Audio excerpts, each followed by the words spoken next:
نعبد و ایاک نستعین۔ میرے پاکستانیوں،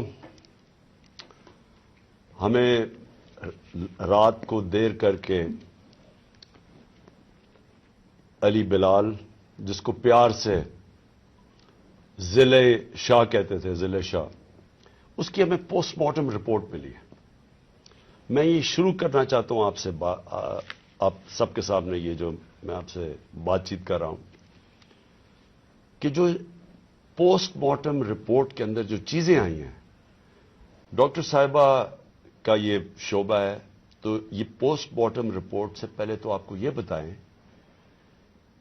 کہ ایک کارکن، اسپیشل چائلڈ، جو کہ میرے خیال میں اس نے زندگی میں کسی کو نقصان نہیں پہنچایا، اس کی ویڈیوز چل رہی ہیں سوشل میڈیا کے اوپر، اس سے جو کیا گیا، پہلے میں یہ چاہتا ہوں کہ ڈاکٹر صاحبہ آپ کو پوسٹ مارٹم رپورٹ سے بتائیں کہ اسے ہوا کیا۔ بسم اللہ الرحمن الرحیم۔ سب سے پہلے تو میں آپ کو ضلع شاہ کے بارے میں تھوڑا سا بتاتی چلی جاؤں۔ میرے حلقے کا یہ بچہ تھا، اور 10 سال سے جس وقت سے میں اس حلقے میں گئی ہوں، وہ ہمیشہ ہمارے ساتھ خان صاحب کی تصویریں لے کے، جھنڈے لے کے، ہر وقت تو بالکل خان صاحب کا شدائی تھا۔ اور جب سے یہاں پچھلے 1.5 ماہ سے یہ باہر بیٹھا ہوتا، میری اس سے روزانہ ملاقات ہوتی۔ ایک سادہ لو انسان، اس سے کبھی کسی کو کوئی نقصان نہیں دیا، کبھی کسی کو کوئی تکلیف نہیں دی، ہمیشہ پیار سے وہ بات کرتا تھا، سب کے ساتھ وہ ملتا جلتا تھا۔ اس بچے کے اوپر اتنا ظلم اور تشدد ہوا، جب میں نے یہ پوسٹ مارٹم رپورٹ پڑھی تو میرا دل دہل گیا کہ یہ جن لوگوں نے یہ ظلم کیا، کیا ان کے گھر بال بچہ نہیں، اولاد نہیں ہے، جنہوں نے اس بچے کے اوپر اتنا ظلم کیا۔ یہ پوسٹ مارٹم رپورٹ ہے میرے پاس جو ڈیٹیل، اس میں اس کو 26 انجریز تھی، یعنی ایک انسان کو 26 انجریز، 26 تشدد کے نشانات تھے اس کے جسم کے اوپر۔ سب سے اہم جو تھا وہ تھا کہ اس کے سر کے اوپر باقاعدہ کسی بلنٹ انسٹرومنٹ، یعنی کسی ڈنڈے سے اس کو زور سے اس کے سر پہ مار کے، اس کا یہ جو ٹیمپرل بون، سائڈ کی بون ہوتی ہے، اس کا فریکچر ہو کے، اور اس کا انٹراکرینیل ہیمریج، یعنی دماغ کے اندر اس کے خون بہنا شروع ہو گیا تھا۔ اس کے ساتھ اس کے جو جسم کے اوپر انہوں نے تشدد کیا، خاص طور پہ پیٹ کے ایریا میں، تو اس کی وجہ سے اس کی تلی اور اس کا جو جگر تھا وہ بھی پھٹ گیا، اور اس کی وجہ سے انٹرنل ہیمریج شروع ہو گئی۔ اور جو چوتھی سب سے آخری جو 26ویں انجری ہے، وہ سب سے زیادہ تکلیف ہے۔ وہ بیچارہ پہلے ہی تم نے اس کو مار ڈالا، اس کے بعد اس کے سر پہ انجری کر کے اس کے جسم کے اوپر اس کی تلی بھی پھاڑ دی، اس کی وہ کیا کہتے ہیں، بلنٹ انجری کی وجہ سے اس کا لیور بھی رپچر ہو گیا، اس کے پرائیویٹ پارٹس، یعنی اس کے جو پرائیویٹ اعضاء تھے ان کے اوپر بھی تم نے تشدد کر کے ٹیسٹیکولر ڈیمیج کیا۔ مطلب اس سے زیادہ تم کسی انسان پہ کیا تشدد کر سکتے ہیں؟ میں تو یہ دیکھ کے رپورٹ میں آپ کو بتا نہیں سکتی کہ یہ ہم جیسے ڈاکٹر جو ہر وقت ان چیزوں سے، ہمارا بھی دل دہل گیا کہ یہ ایک انسان کے اوپر، اور وہ بھی ایک ایسا سادہ لو انسان، اس کے اوپر اتنا زیادہ تشدد کیا۔ مین کاز جو اس کی ڈیتھ کی تھی وہ یہ تھا کہ اس کے برین کے اندر، جو اس کے دماغ کے اندر جو ہیمریج ہو گیا، یعنی خون نکلنا شروع ہو گیا، اور جو تلی اور اس کے جگر سے جو خون نکلا، اس کی وجہ سے وہ بیچارہ بچہ جو ہے وہ اللہ کو پیارا ہو گیا۔ جی شکریہ ڈاکٹر صاحبہ۔ میں نے یہ چاہتا کہ آپ پہلے یہ سمجھ لیں، پھر سے میں یہ بتانا چاہتا ہوں، وہ اسپیشل چائلڈ تھا، وہ ایک کیوں اس سے سارے پیار کرتے تھے، اور اس کی ذرا ویڈیوز دیکھ لیں، سارے سوشل میڈیا پہ اس کی ویڈیوز چل رہی ہیں۔ اس طرح کے انسان سے یہ تشدد کرنا، میں سوچتا رہا ہوں کہ اللہ ہم کدھر پہنچ گئے ہیں، یا ہم کدھر تک گر چکے ہیں۔ کیا ایک قوم اس طرح کی چیز کی اجازت دے، اور کیا اللہ کی برکت آ سکتی ہے اس قوم پہ؟ جب اس طرح کا ظلم ہوتا ہے قوم پہ، اور وہ قوم ظلم کو سہ جاتی ہے اور اپنے آپ کو بچاتی ہے کہ اچھا میرے اوپر یہ ظلم نہ ہو جائے، جس طرح جانور نہیں ہوتے کہ وہ دیکھ رہے ہیں کہ شیر نے آ کے ایک جانور کو پکڑ لیا، باقی سارے جان بچا کے بھاگ جاتے ہیں۔ ہم بھی وہ فیصلہ کر لیں کہ یہ جانوروں کا معاشرہ ہے یا انسانوں کا معاشرہ ہے۔ انسان کا معاشرہ انصاف امر بالمعروف پہ کھڑا ہوتا ہے، وہ ظلم کا مقابلہ کرتا ہے جس کو جہاد کہتے ہیں، کیونکہ جب وہ ظلم کا مقابلہ نہیں کرتا تو حضرت علی کا قول ہے کہ کفر کا نظام چل جائے گا، ظلم کا نظام نہیں چل سکتا۔ یہ ہمارے نظام کے اوپر یہ جو ڈاکٹر صاحبہ نے ابھی پڑھ کے سنایا ہے، میں آپ کو یہ یقین دلاتا ہوں کہ یہ سب آپ سمجھ لیں، اگر ایک قوم اس کے اوپر اپنی آواز بلند نہیں کرے گی، اور جو کمزور ترین جہاد ہے کہ زبان سے اس کے خلاف نہیں بولے گی، تو یہ قوم کو جینے کا حق نہیں دیتا اللہ۔ وہ قرآن میں کہتا ہے کہ میری زمین پہ نکل کے دیکھو کتنی قومیں میں نے تباہ کی جو میرے حکم پہ نہیں چلی۔ ہم تباہی کا راستہ ہے یہ ہمارا۔ یہ جو پاکستان سے ہو رہا ہے، میں نے ہوتا ہوگا دہشت گردوں سے، شاید ملک کے غداروں سے، اس طرح کی چیزیں ہوتی ہوں، میں نے اپنی زندگی میں کبھی اس طرح کے واقعہ نہیں دیکھے کہ پہلے ایک کارکن ہے، پھر وہ اسپیشل چائلڈ ہے، اور پھر وہ کوئی کسی قسم کا زندگی میں اس نے کسی سے لڑائی تک نہیں کی، اس سے یہ تشدد کیا جائے۔ اور تشدد کیا کیا؟ سر بھی اس کا، انہوں نے کہا کہ اندر سے خون نکلنا شروع ہو گیا، اس کا جو جگر ہے اور جو اس کی جو پتا ہے اس کو انہوں نے اس طرح مارا بے دردی سے، وہ اندر سے خون نکلنا شروع ہو گیا۔ لیکن اس کے پرائیویٹ پارٹس، یعنی اس کے اوپر تشدد کیا ہوا۔ میں ایک اور قرآن کی آیت ہے، اللہ کہتا ہے کہ انسان کو کہ میں نے تمہیں اشرف المخلوقات بنایا، سب سے عظیم مخلوق، جو انسان کا درجہ فرشتوں سے بھی اوپر چلا جاتا ہے۔ اگر انسان اللہ کے حکم پہ چلے وہ فرشتوں سے اوپر چلا جاتا ہے، لیکن وہی قرآن میں لکھا ہوا جب وہ گرتا ہے وہ جانوروں سے بھی نیچے چلا جاتا ہے۔ جانور بھی یہ نہ کریں۔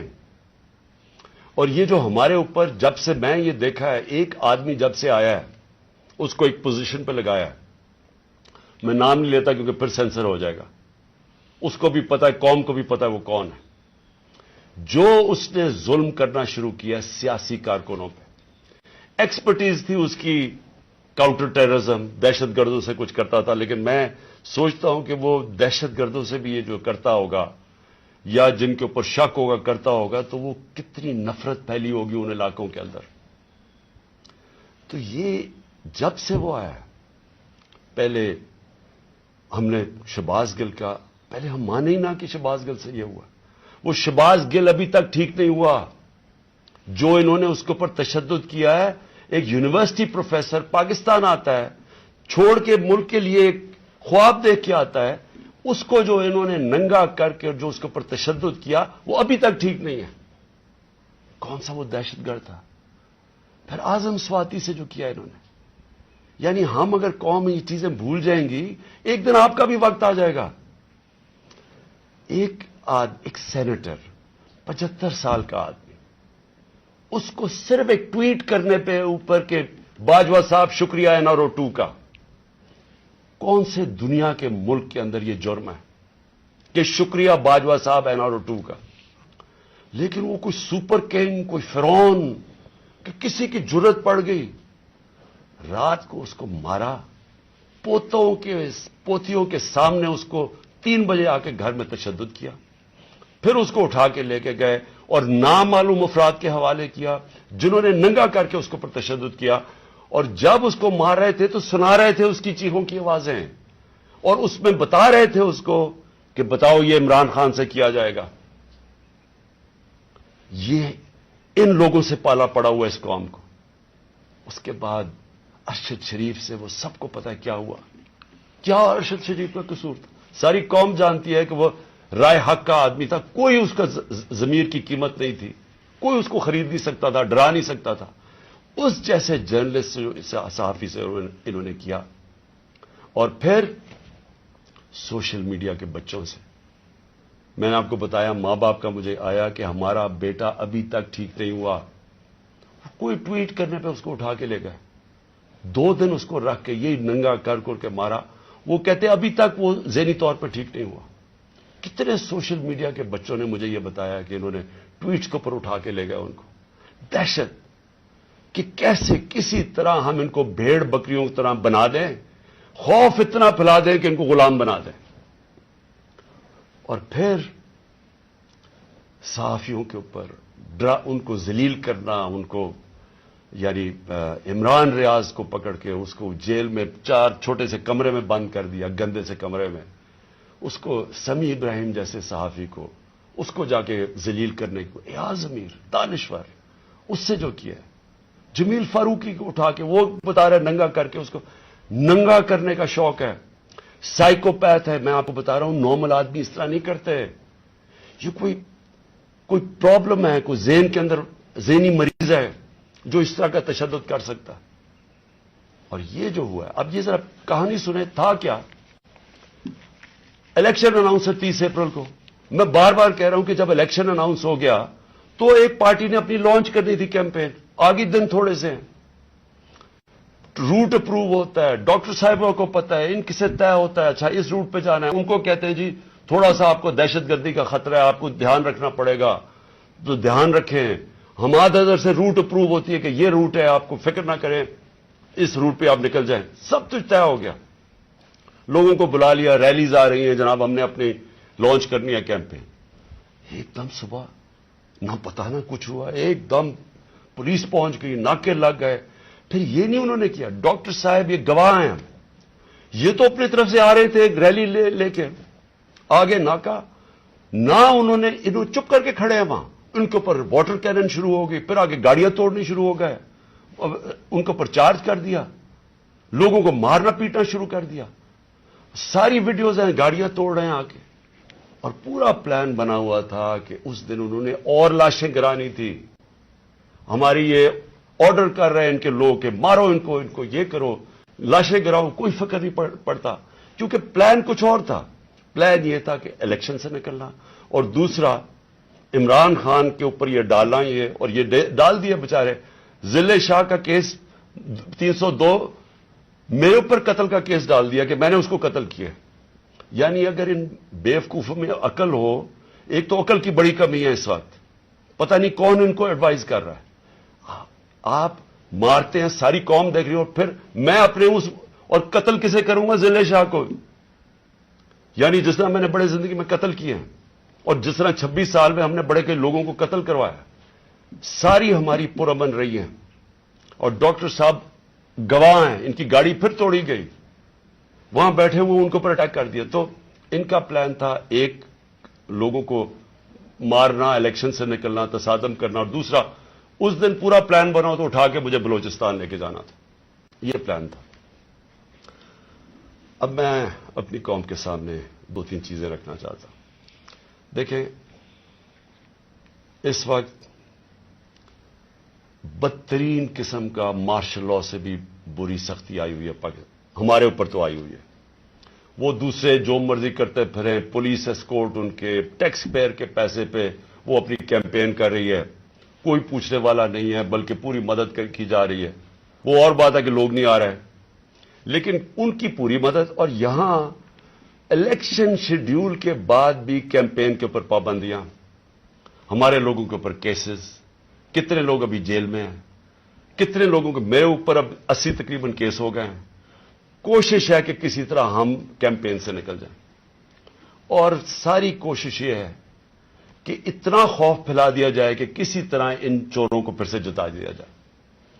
میرا سوال اب یہ ہے، شعیب شیخ کو پکڑ لیا کل، اس کا کیا قصور تھا؟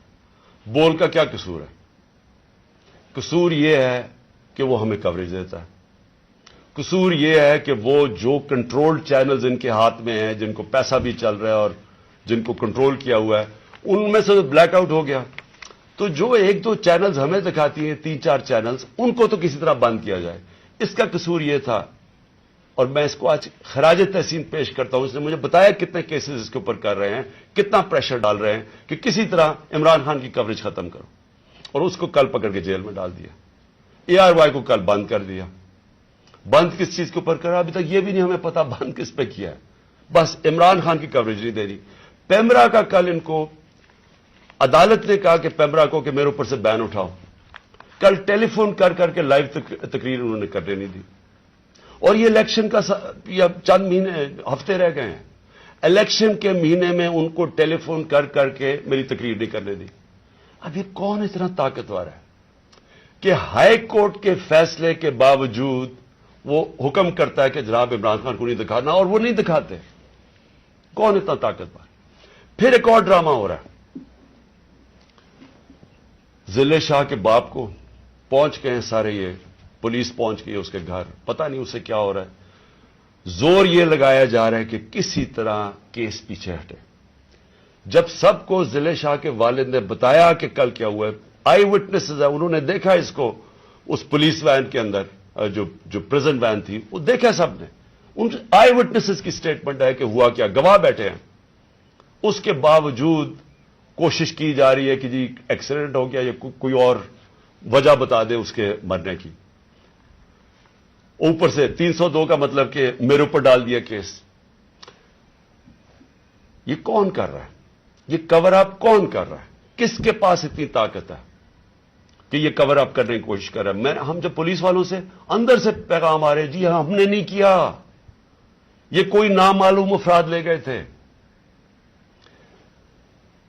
کور اپ میرا کس نے کیا؟ ارشد شریف کا کور اپ کون کر رہا ہے؟ میری جے آئی ٹی کو سیبوٹاج کون کر رہا ہے؟ کون اتنا طاقتور ہے کہ پولیس کو حکم دیتا ہے کہ آپ نے گواہی نہیں دینی میری جے آئی ٹی میں, اور پھر جے آئی ٹی کا ریکارڈ سارا غائب, اور پھر جے آئی ٹی کو ایک کیئر ٹیکر گورنمنٹ ختم کروا دیتی ہے, اور پھر ارشد شریف کا کور اپ کون کر رہا ہے؟ کون اس کی جے آئی ٹی آگے نہیں بڑھنے دیا جا رہا؟ اور یہی لوگ اب اس کا کور اپ کریں گے کیونکہ اس میں سے چیزیں اور نکلنی ہیں. پولیس نے کہنا ہم نے نہیں کیا, ہم نے اس کو پوری طرح کیس لڑیں گے. یہ محسن نقوی جو پلانٹ کیا ہوا, جو کس نے پلانٹ کیا اس ملک, اس پنجاب کے اوپر چیف منسٹر, اس کے اوپر ہم کیسز کریں گے, آئی جی کے اوپر کریں گے, وہ جو سی سی پی او بنایا ہوا اس پہ کریں گے. عدالت نے, سپریم کورٹ نے کہا کہ جو پرانا سی سی پی او ہے اس کو واپس ری انسٹیٹ کرو, اس کو ابھی تک ری انسٹیٹ نہیں کیا. عدالتوں کے فیصلے نہیں چل رہا ہے, عدالت کچھ کہتی ہے یا اس کے اوپر عمل نہیں کیا جاتا. کون ہے اتنا طاقتور کہ اس کے پیچھے یہ کھڑے ہو کے سارے ملک کے قانون توڑنے کے لیے تیار ہیں؟ وہ گورنر کیوں نہیں, کے پی کا کیوں نہیں گورنر ڈیٹ دے رہا الیکشن کی؟ واضح ہے سپریم کورٹ نے کہا 90 دن میں ہونا ہے, وہ کیوں نہیں دے رہا؟ کون اس کے پیچھے کھڑا ہے جو وہ ڈیٹ نہیں دیتا؟ سوال میرے سارے آخر میں پاکستانیوں کے لیے, دیکھیں ہم نے باحثیت قوم فیصلہ کرنا ہے. کیا ہم نے اس جنگل میں رہنا ہے جس کا کوئی اب مستقبل نہیں ہے اور اپنی تباہی کا راستے کی طرف جا رہا ہے؟ ملک تو ڈوب رہا ہے, معیشت تو تباہ ہو گئی ہے, سارے چور اوپر بیٹھ گئے ہیں, اپنے 1100 ارب روپے کے کیسز ختم کر دیے ہیں, پیسہ ان کا باہر پڑا ہے, 100 روپے سے زیادہ ان کے ہوتے ہوئے ڈالر مہنگا ہو گیا, روپیہ گر گیا. یہاں قوم غریب ہوتی جا رہی ہے, ان کا پیسہ باہر پڑا ہی ہے, ان کو فائدہ ہی فائدہ ہے, دولت میں اضافہ ہو رہا ہے پاکستان کے مقابلے میں. تو ہم نے یہاں پہ باحثیت قوم فیصلہ کرنا ہے. ہمارے پاس 2 راستے ہیں, ایک غلامی کا راستہ اور تباہی کا راستہ, اور ایک اپنی حقیقی آزادی کا راستہ ہے. میں اپنی ساری قوم کو آج کہہ رہا ہوں, دیکھیں جو ضلع شاہ سے ہوا ہے, اگر آپ سب کے دل میں وہ تکلیف نہیں ہے جو آج ہم سب کو ہو رہی ہے, یہاں ڈاکٹر صاحبہ بتائیں گی نہیں, وہاں عورتیں رو رہی ہیں ہماری جو ہر روز اس کو دیکھتی تھیں. اس نے 4 مہینے ہمارے ساتھ ادھر دھرنے پہ گزارے, آج سے 8-9 سال پہلے جب 2014 میں ہم نے دھرنا کیا, 4 مہینے یہ وہاں بیٹھا رہا. یہ وہ ایسا انسان تھا, اسے سب پیار کرتے تھے, اور اس کی آپ ویڈیوز دیکھ لیں کہ آپ کو پتا چلے گا کہ کیسا ایک بھلا مانس انسان, ایک جس کو کوئی دنیا کی کوئی چیز ہی نہیں تھی, ایک عشق میں کام کرنے والا آدمی. اگر اس سے یہ کر سکتے ہیں, اس کو تشدد کر کے مار سکتے ہیں, اور یہ قوم چپ کر کے تماشا دیکھ سکتی ہے, میں پھر سے آپ کو کہتا ہوں ہمارا کوئی فیوچر نہیں ہے. میں نے برطانیہ کے اندر اپنا ٹائم گزارا, کرکٹ کھیلتا تھا 15-20 سال. ادھر اس طرح کی چیز ہو, ساری قوم سڑکوں پہ ہوتی ہے, کوئی زندہ قوم ہے, وہ قوم امر بالمعروف پہ چلتی ہے, اس کو جہاد کا مطلب پتا ہے کہ جہاد ہوتا ہے ظلم کا اور ناانصافی کے سامنے قوم کھڑی ہو. وہ زندہ قومیں ہوتی ہیں. میں ساری اپنی قوم کو کہتا ہوں, یہ جو لوگ ہماری بدقسمتی ہے کہ یہ جو زرداری اور نواز شریف اور شہباز شریف جو 30 سال سے جرم پیشہ لوگ اس ملک کو لوٹ رہے ہیں اور ہر قسم کا جرم کرتے ہیں, یہ بیٹھے ہیں, اور جو 2-3 نامعلوم افراد جو اس کو جکڑ کے بیٹھے ہوئے, جن کا میں نام نہیں لیتا کیونکہ پھر کٹ جائے گا, انہوں نے یہ ملک کو ادھر لے کے جا رہے ہیں. سارے پاکستانیوں جن کا جینا مرنا ادھر ہے, ہماری طرح کے لوگوں کا, ساروں کو یہ آج سمجھ آنا چاہیے کہ یہ ہم سب کی بربادی ہے. ان کو کوئی فرق نہیں پڑے گا, کیونکہ جنہوں کے پیسے باہر پڑے ہیں, جن کے ڈالرز باہر پڑے ہوئے ہیں, ان کو کوئی فرق نہیں پڑے گا جس طرف یہ قوم جا رہی ہے. اس لیے ساری قوم کو میرا آخر میں پیغام ہے کہ یہ وقت ہے ہم سب کھڑے ہوں اس کے خلاف. میں جو انہوں نے کیا پرسوں, یعنی جو ظلم کی انتہا کی, ساری قوم کے اوپر ہے. یہ ہمارا جرم کیا تھا؟ آپ اگر کوئی جرم بھی نہ کریں, آئین اور قانون کے بیچ میں چلیں, اور پھر آپ کے اوپر ڈنڈے برسائیں, لوگوں کو ماریں, گاڑیاں توڑیں اور قتل کر دیں ایک وہ انسان, یعنی جس کو شاید اتنا تکلیف نہ ہوتی اوروں کی جتنی اس کی ذل شاہ کی تکلیف ہے. میں ساری قوم کو آج کہتا ہوں کہ آپ سب تیاری کریں. ہم نے اس حقیقی آزادی کی جہاد میں ہمیں سب کو تیار ہونا چاہیے کہ ہماری جان بھی چلی جائے, لیکن ہم نے اب پیچھے نہیں ہٹنا. پاکستان زندہ باد.